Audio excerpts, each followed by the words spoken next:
سلام من الله عليكم أينما كنتم سيداتي سادتي. نشرة الأخبار تأتيكم من الفضائية الإثرية المستهلكة المعتاد بأهم وأبرز العناوين.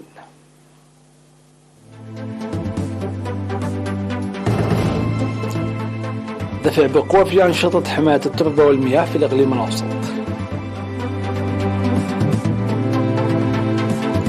سبعون فنانا يحصلون على دورة أدبية في الإقليم الأوسط. جهود لإعداد السماد الطبيعي في إقليم القاشبركة.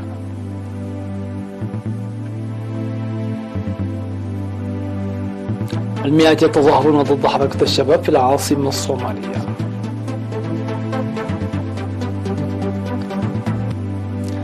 الاقتصاد الفنزويلي ينمو بأكثر من 15%. وبكين تدعو واشنطن وطوكيو للتخلي عن عقلية الحرب الباردة.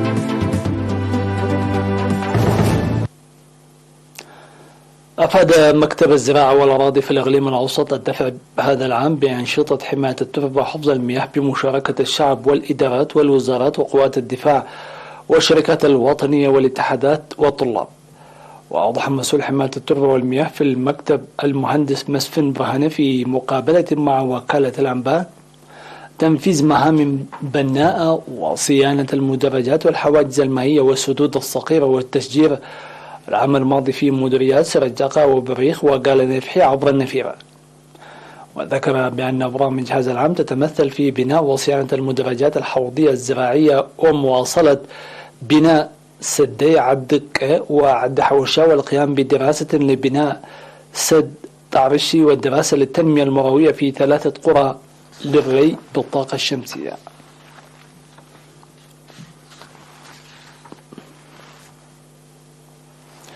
تخرج 70 فنانا في 13 من يناير من دورة أدبية نظمت بالتنسيق بين مفوضية الثقافة والرياضة الشؤون الثقافية وكونفدرالية العمال الوطنية امتدت لفترة 3 أشهر.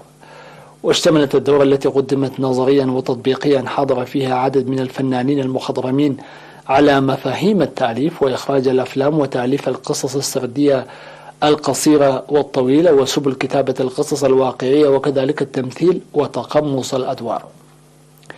وعبر نائب الأمين العام للكونفدرالية السيد كبراب كدانة ذاكرا دور الآباء في إبراز ذاكرا دور الأدباء في إبراز وحفظ وتوريث التاريخ والثقافة المجتمعية. عبر عن أمنياته الكبيرة في مساهمة الدورة في هذا المجال. وذكر أحد المدربين وهو المؤلف والباحث عن التاريخ السيد ألم سجد تسفاي أن الأديب هو الطالب الذي يعيش وسط مجتمعه وتساعد الدورة على توريث الأعمال الأدبية إلى الأجيال المتعاقبة إضافة إلى تطوير مواهبهم وميولهم مناشدا إياهم لتطويرها بالعمل التطبيقي.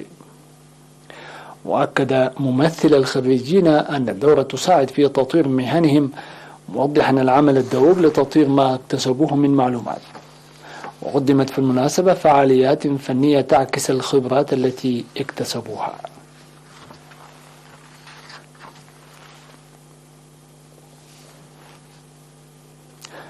أعلن مكتب وزارة الزراعة في إقليم القاشبركة في الاجتماع الذي عقده يومي 12 و13 من يناير في مدينة بارنتو أن الجهود تبذل لتوسيع إدخال إعداد واستخدام السماد الطبيعي وأساليب مكافحة الآفات والأمراض.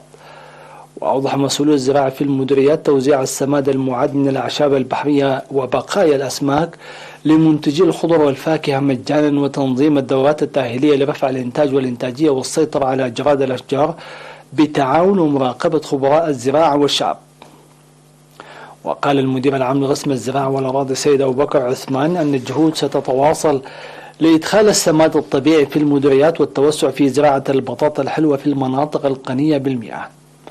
طالب الاجتماع للتعرف بدقة لإعداد المواشي والقيام بالرقابة اللازمة وتوفير بذور البرسيم وتنظيم الدورات التأهيلية في تنمية البذور والخضروات والفواكه ونشر قياسات الأمطار في جميع المديريات.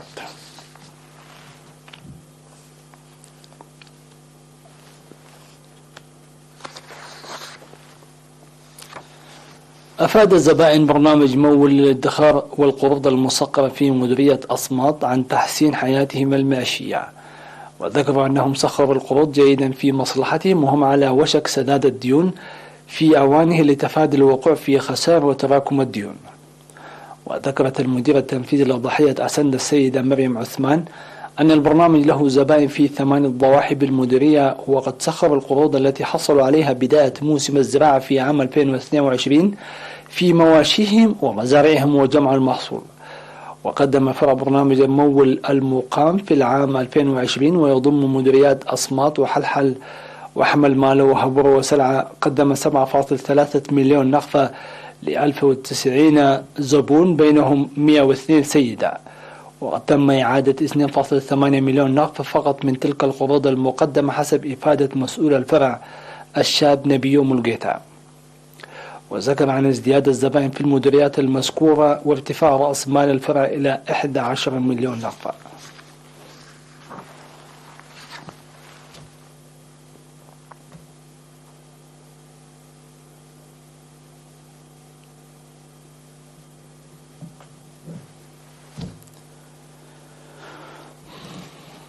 سيداتي سادتي إلى فاصل ثم نوافيكم بالأنباء العالمية.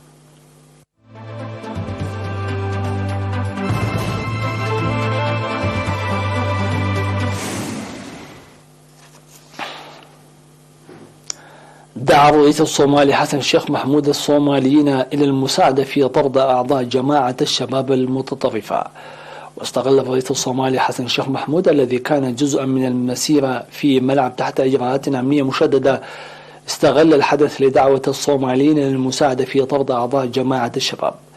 وأعلن الرئيس حربا شاملة ضد المقاتلين المتطرفين بعد وقت قصير من توليه منصبه في مايو من العام الماضي. وأجبرت الحكومة الصومالية والجماعات العشائرية المتحالفة مع حركة الشباب على مقادرة مناطق واسعة منذ شن هجوم كبير في أغسطس الماضي، لكن الجماعة ردت بسلسلة من الهجمات بما في ذلك تفجيرات في مقديشو.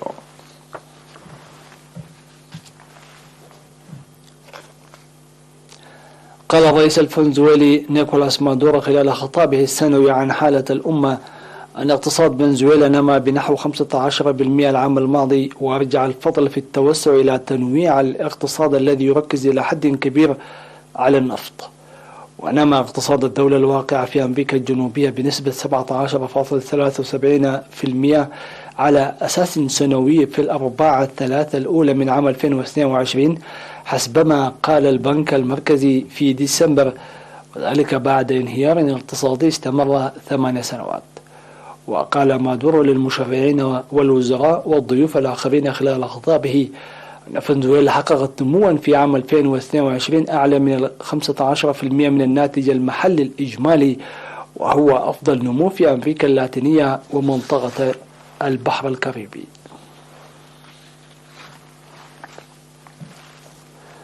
رفضت الخارجية الصينية تصريحات واشنطن وطوكيو التي تقول أن الصين هي التحدي الاستراتيجي الأكبر في المنطقة. وتعمل المتحدث باسم الخارجية الصينية وانغ وون بين الولايات المتحدة بتسييس القضايا الاقتصادية والتجارية على نحو يقوض النظام الاقتصادي الدولي. ودعت بكين كل من واشنطن وطوكيو إلى التخلي عن عقلية الحرب الباردة والتوقف عن خلق أعداء وهميين وفق تعبيره. وردا على الترتيبات قالت الخارجية الصينية أن التعاون العسكري بين واشنطن وطوكيو يجب ألا يضر بمصالح طرف ثالث.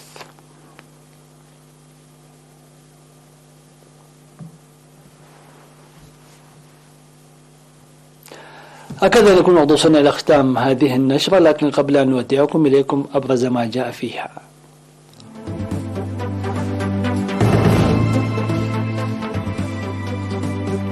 الدفع بقوة في أنشطة حماية التربة والمياه في الإقليم الأوسط.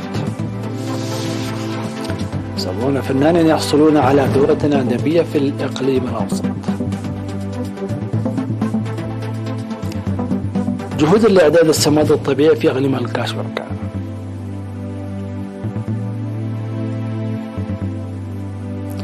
المئات يتظاهرون ضد حركة الشباب في العاصمة الصومالية. الاقتصاد الفنزويلي ينمو بأكثر من 15%. بكين تدعو واشنطن وطوكيو للتخلي عن عقلية الحرب الباردة.